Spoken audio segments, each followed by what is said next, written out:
Welcome to the Business Spotlight Series. My name is Marianne Hauser, and I'm the Senior Partner here at Serendipity Action Coach of Central North Carolina. Today, I have Jason Koonin, owner of Bluebird Storage in Winston-Salem, as my guest. He's a self-proclaimed storage guru. I found that out on LinkedIn, Jason. Today, we're going to be talking with him about his business, his journey to business ownership, maybe some of his challenges and best practices, and share a peek into what it's really like to run a storage business. If this is your first time on the channel, be sure to like and subscribe to get notifications when we drop new conversations just like this one. So Jason, welcome and thank you so much for being here today. Thanks for having me, Marianne. Happy to. So to set the stage for our viewers, generally speaking, give us an overview of your organization and what your key focus is. Yeah, well, I'm glad to be here. And we run a self-storage property management business. So if you're an owner of self-storage or an investor in self-storage, you would hire us, and we would run either a store that we own or a store that we manage for a third party. And you've probably seen many self-storage facilities around your city. They seem to be growing in popularity, and it's quite a burgeoning business. So I got into it about 3 years ago, and I've learned a ton already. Awesome. Yeah, 3 years, you're on the other side of that ultimate 5 year. Everybody says if your business can survive 5 years, you've got it made. So hopefully this is you're all on the upside now. So are you the sole founder, owner, or are there outside investors? Yeah, that's a great question. It's a little bit complicated, as many things are in real estate. Interestingly, I got into the business. I spent about 20 years in banking, and came from the banking business and decided I wanted to strike out on my own. So I started a consulting company, and my first client in consulting happened to be a lifelong storage developer. So he had been building self-storage facilities in the southeastern US, primarily North Carolina and Florida. But he had also been developing self-storage in Toronto, Canada for over 20 years. So being my first client in self-storage, I found the industry fascinating and decided to go from just being a consultant to moving into the business full time.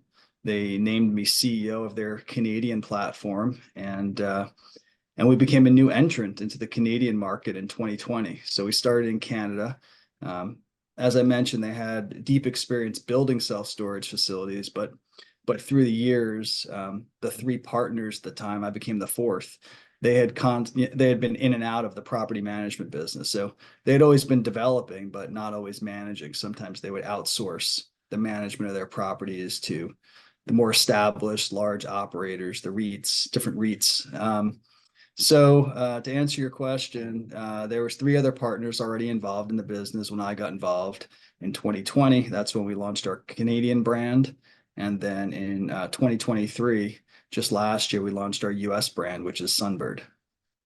Interesting. Yeah, when I looked you up, it said that you were started in Canada. So were you originally from North Carolina, or are you from Canada? That's complicated too. I'm originally from New York, but I lived in Charlotte, North Carolina for about 10 years. And then I've been in Winston-Salem for the last 12 years.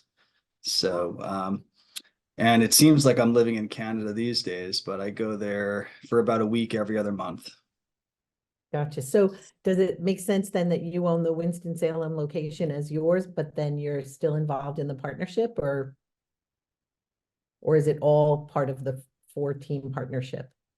Yeah, so when I mentioned that it was complicated, like I think many joint ventures are, we have kind of one set of partners for our Canadian brand and a slightly different set for our US brand. And then many of the properties are owned by other groups. So the ownership structure of each of the self-storage facilities themselves, there's some owners that may only own one facility, and there's others that own a handful of facilities. So just the real estate structures themselves are quite complicated. But one thing that's constant is kind of the way that we operate, the quality control, the management platform. So the property management sort of sits horizontally across all the assets. Awesome. So then your role now in this conglomerate, which is what it sounds like, what do you think your primary role is that you play in the business? Well, when I got involved at first, changing careers, in my early 40s was a little bit daunting. I think there's a lot of entrepreneurs that are probably going to watch this video and they're either, farther along in their journey or maybe they're just starting out. And as you said, I've made it 3 or 4 years, which can seem like an eternity when you're just starting out. But even now, it still feels like a startup. But I think just making that kind of career change and getting started, it's exciting. I think there's a lot of skills that are transferable from one industry to another.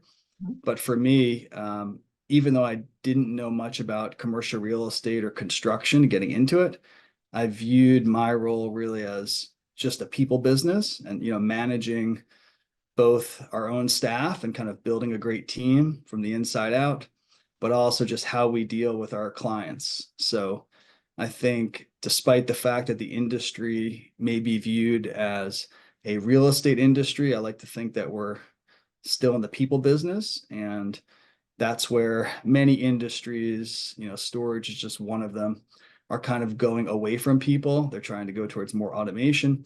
But one of the ways that we try to differentiate ourselves is to invest more heavily in the people. I love that.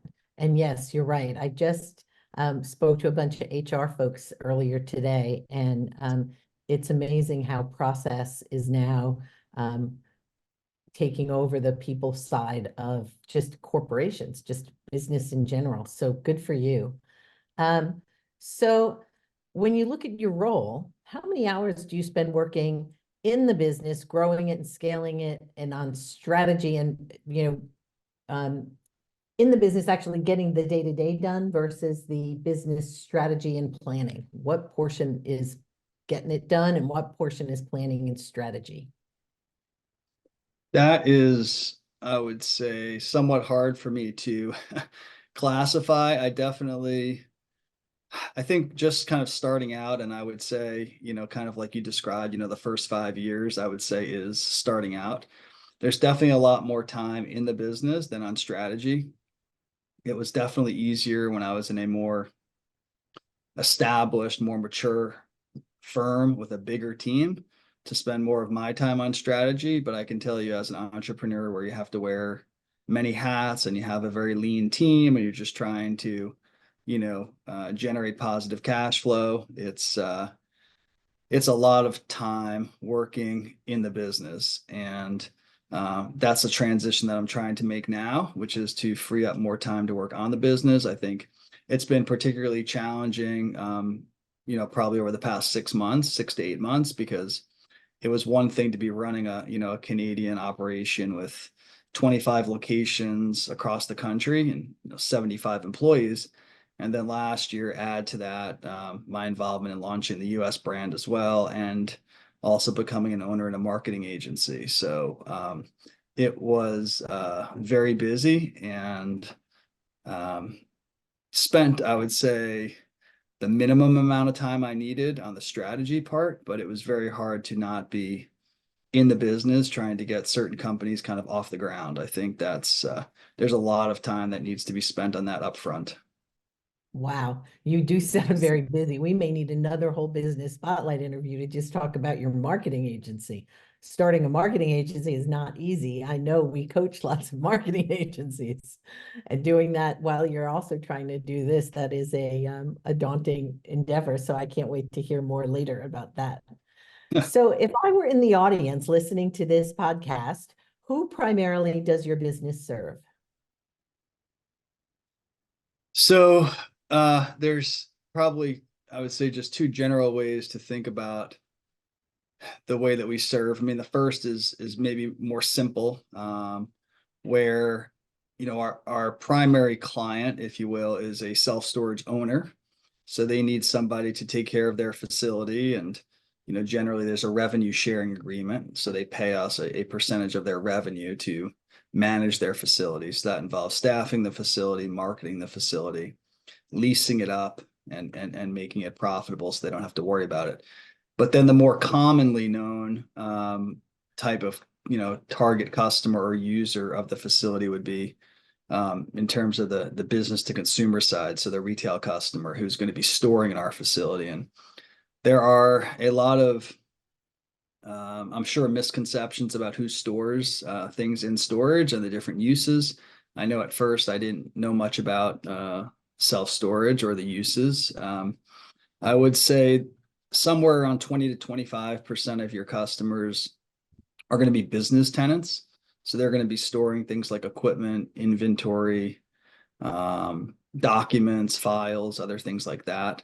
They tend to be a great type of tenant because they generally will stay for a long time because they have a constant business need versus somebody who you might think of is just storing during a move. So they're between homes and they're going to store for, 3 months or 6 months, things like that. People like to think of students as, target customers, but once again, they may store their belongings for the summer, but then they return to college and grab their belongings. So there's many, many different purposes for storage, and we have to ensure that we market to all the demographics. Wow. Yeah, when I saw that you were on the list, I just assumed it was the direct to consumer. The whole property management side of it is something that was a surprise to me. So, and now that I think about it, some of the folks that we have seen at some of our events have been owners of storage facilities. They may even be clients of yours, which is kind of interesting. So I think you pretty much covered what makes your business unique. Is there anything else that you would want to throw in that adds to the uniqueness of Sunbird versus other storage companies? Well, I would love to because I feel like we really only began to sort of scratch the surface of what makes us different. If I go back to when I was doing the consulting work and thinking about, is this a business that I want to, work at full time, and sort of surveyed how other operators were sort of running their facilities and what their philosophy was, as we spoke earlier regarding things like staffing.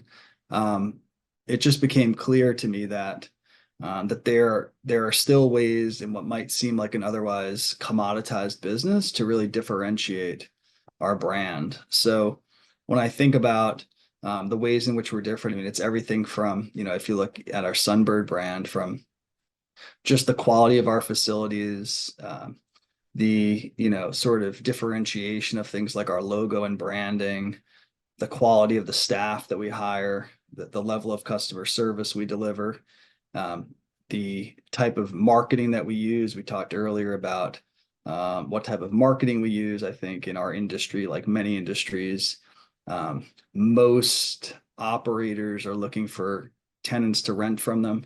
So they're paying a lot of money every month for Google ads.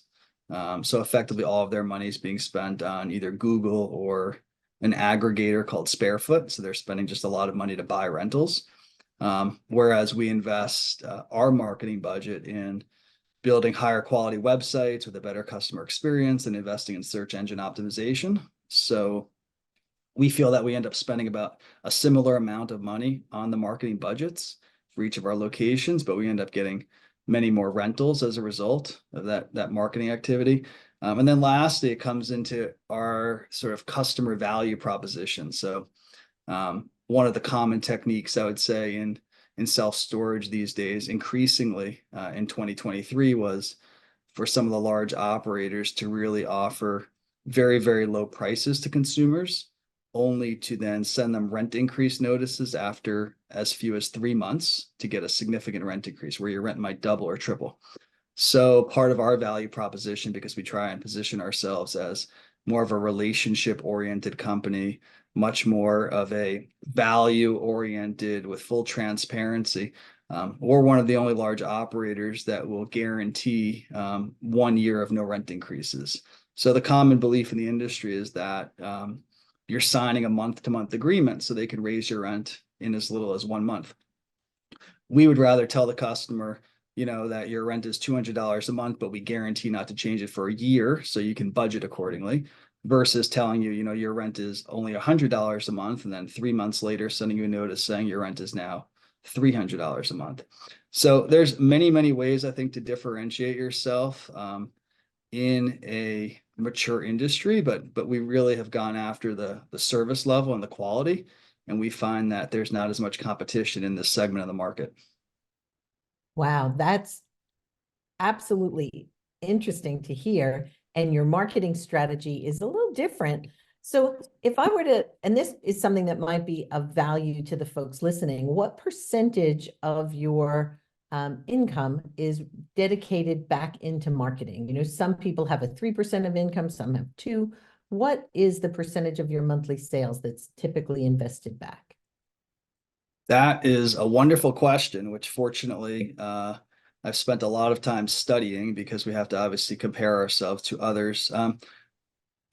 I would say short answer is generally 2 to 4% of our revenue for a storage facility is being put back into marketing. We have some advantages because generally we have large, high quality facilities, which give us some scale. So that percentage tends to be fairly low. But I think in self-storage, if we're kind of 2 to 4%, I think many others are spending at least 5 to 10% on marketing as a percentage of revenue. Yeah, very interesting. So, one of the questions we ask every person who participates is, what is the number one marketing strategy that has brought you the most business? Is it your website that you just mentioned? Yes, and in addition to it, it's all the work on the Google business profile. So our marketing agency is constantly spending time and labor on all the things that Google uses, in its algorithm to get you to rank. And, it's essential to us to try and rank, in the top 5 in every market. With SEO, it takes time, which is why a lot of people don't want to invest in it. Generally speaking, you may not see the greatest results from launching a new website and from doing SEO in the first 12 months, but oftentimes the next 12 months and the 12 months after that, you can see spectacular results if it's done right. So the amount of investment is pretty sizable. When I first became an entrepreneur and I launched the website to my consulting company, it was a beautiful looking website, but it was just kind of like set it and forget it. You build a website, you launch it, but there was really no investment in SEO. So as a result, I got effectively no conversions, no activity, no phone calls from the website.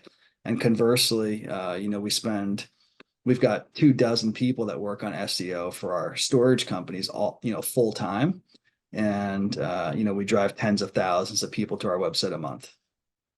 Wow, that's amazing. And it's funny, I think you have, maybe you've seen the script of questions, but you really are leading me right through the process here. So I'm going to skip a couple of these because I think you covered them. But as you look back on your journey so far, let's shift from marketing to what has been the most memorable roadblock or hurdle that you were challenged with and that you were forced to overcome. Well, I would say in the past, 4 years being an entrepreneur in many different businesses, from consulting to self-storage to marketing, I feel like there's always obstacles. And I think that's been something to just get used to, coming from like a larger corporate environment where, there weren't as many frequent surprises. And when there were, you pretty much knew you were going to survive most of them. But I think when you're an entrepreneur, there's many, many surprises on a daily basis, because your scope also is so vast. Like, they can come from any part of the business. There's a lot of unforeseen things regarding, whether it's, raising capital, whether it's losing customers. That's something that I did not foresee. That was a big thing. So we grew our Canadian brand very fast, from like 1 location to 30 locations in 2 years. And And then some investors, wisely, to their credit, chose to exit and sold some properties that we were managing. They made a lot of money, but we lost, 25% of our book of business overnight.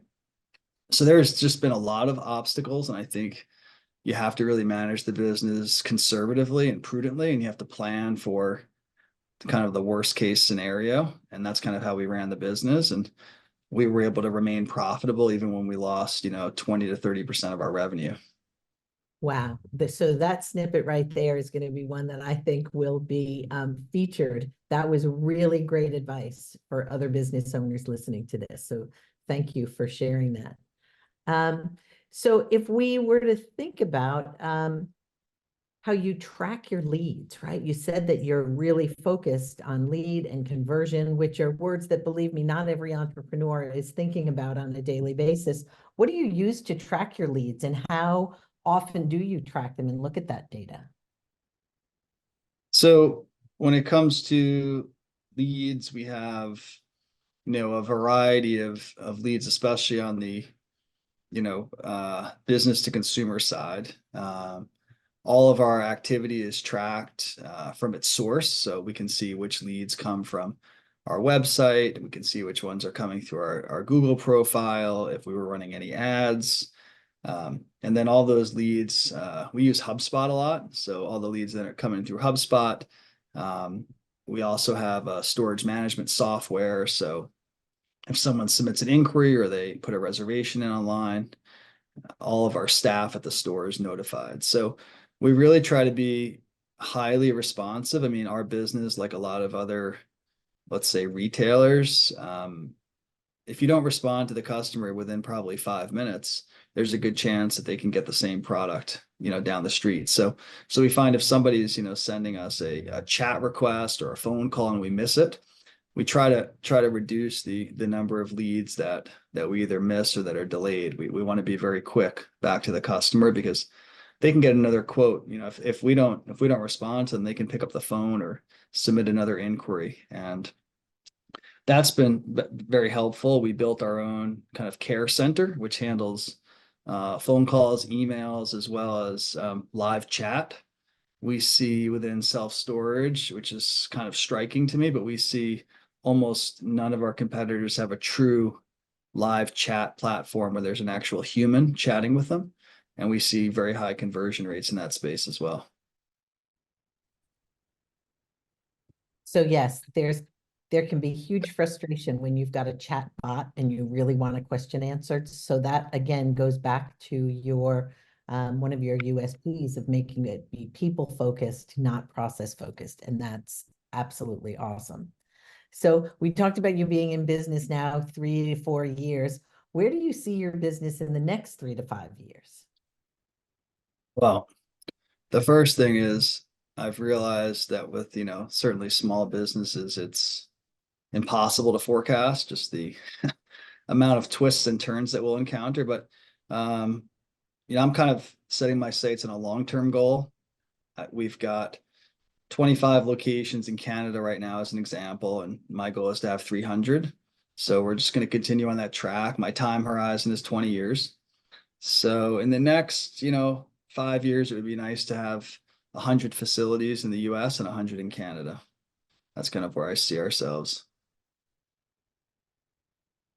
That's a lot of work, but a lot of fun. There's nothing more fun than growing. And it sounds like you've already learned a lot how to dodge some of those challenges and surprises that come along. You talked about the importance of team. What has been your approach to hiring and possibly even retaining those team members? Because you seem to see that's the real USP for your business.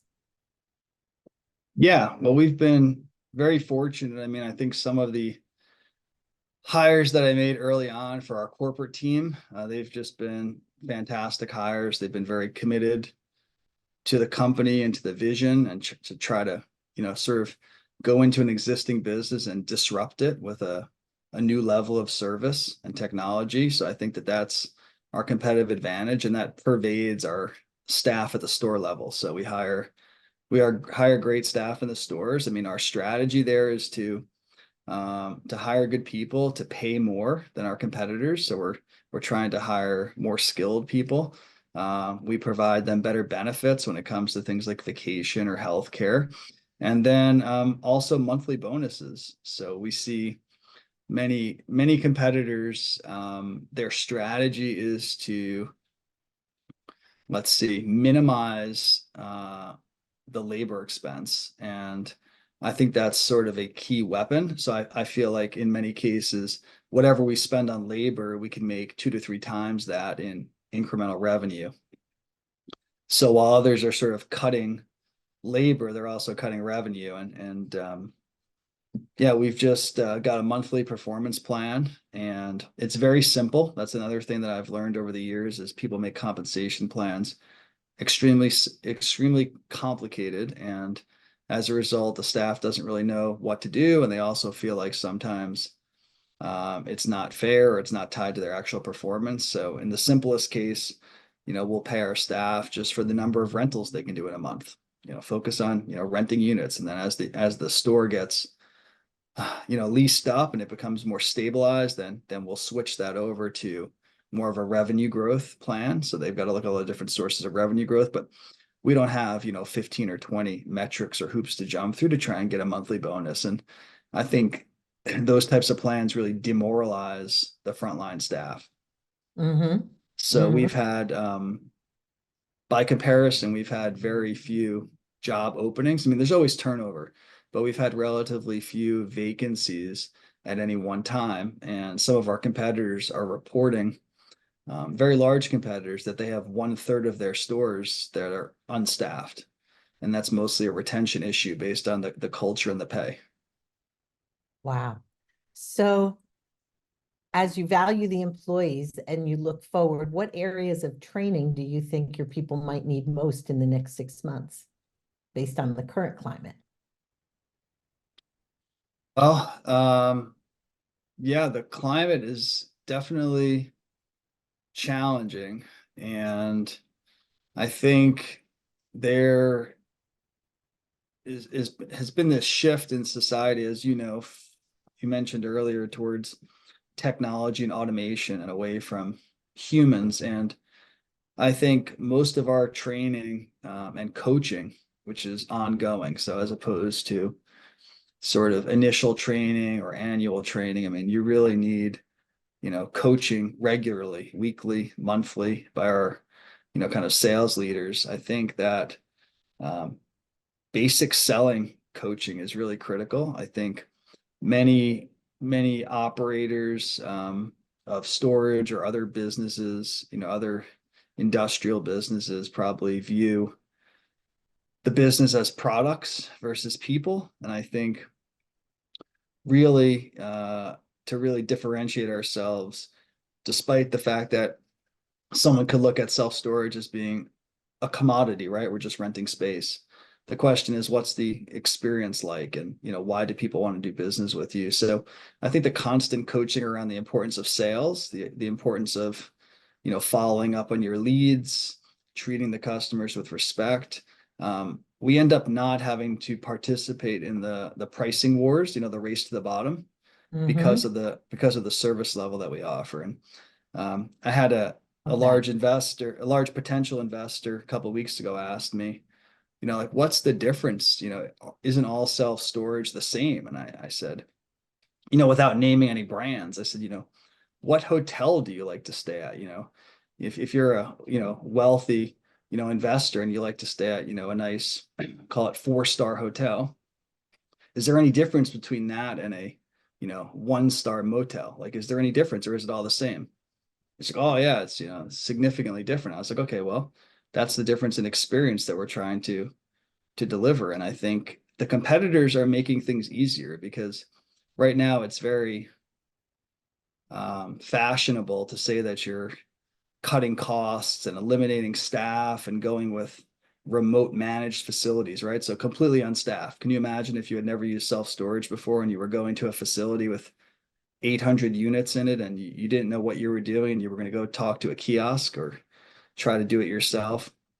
No one's cleaning it. No one's, keeping it safe. So it's it's becoming easier for us to run our playbook because the entire industry is following the big operators, which, like when you think of a large operator, they're always going to try and cut costs. So that usually that means staff. So if they're delivering no service and we're delivering, world-class customer experience, um, nobody asks us, or complains if the price is too high. Absolutely. That's so valuable. And I love that.